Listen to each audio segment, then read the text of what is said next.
Assalamu alaikum. What's going on, everybody? This is Iyari with you, the People's Champion, here to drop some wisdom on you. So today's topic is being between obedience and negligence. In the life of a believer, of a person in general, we are going to be between two extremes, we can say. Either you're going to be going through times of obedience where you're being obedient to your Lord, you're observing your worship, you're making your salahs, you're fasting in Ramadan, you're doing all those things. Or you could be in a state of ghafla, in a state of negligence, where you're not adhering to the acts of worship that you're supposed to. Your heart is not in the place where it's supposed to. Your mindset's not where it's supposed to. And this is the natural course of things. No matter what situation you find yourself in, you are either going to be an obedient worshiper or you're going to be a negligent worshiper, if you're a worshiper. Hopefully we're all worshipers. If you're not in one of these two categories, then you're not a human. Okay, you're not a human. We were created imperfect, and we were created, we're going to sin. This is just a natural course that we're going to have to take. We're going to sin. We're going to fall into sins. We're not perfect. Allah did not create humans perfect. So we are going to sin. The question is, what are you going to do about it? Are you going to be the kind of person that sins and you don't care? Are you going to be the kind of person who sins and then you fall into greater sins, which possibly could lead you to disbelief? Are you going to be the kind of person that calls other people to your sin?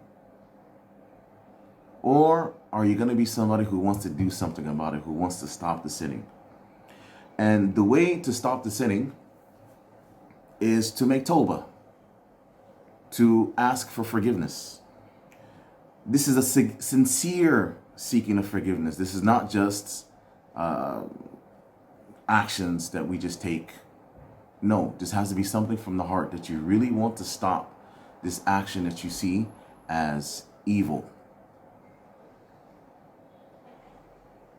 There are different ways that we can do this. You could raise up your hands in dua and asking Allah only for forgiveness. You can do acts of worship, good deeds. And on this note, I know some of our Christian folks out there will say, gotcha. You see, you Muslims, you're only about deeds. No, that is not the case. For the Muslims, we believe that faith is a belief in the heart, actions on the limbs, statement on the tongue. You have to have all of this.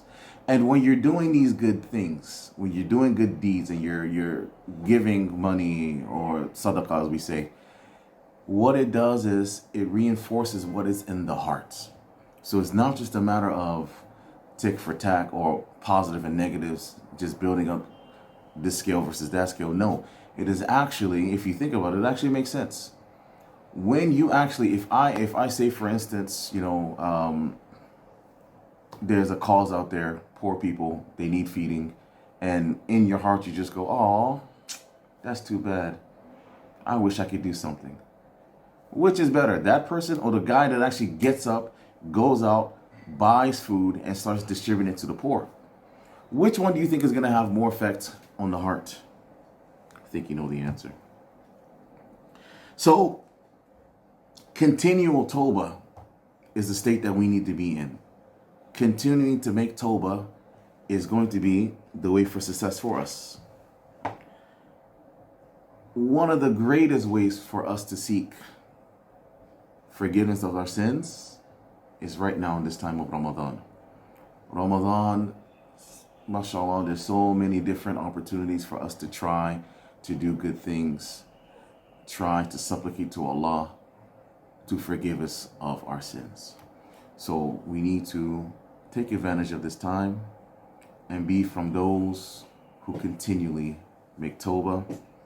As usual, I say to you, smile, stay classy, and have a good day.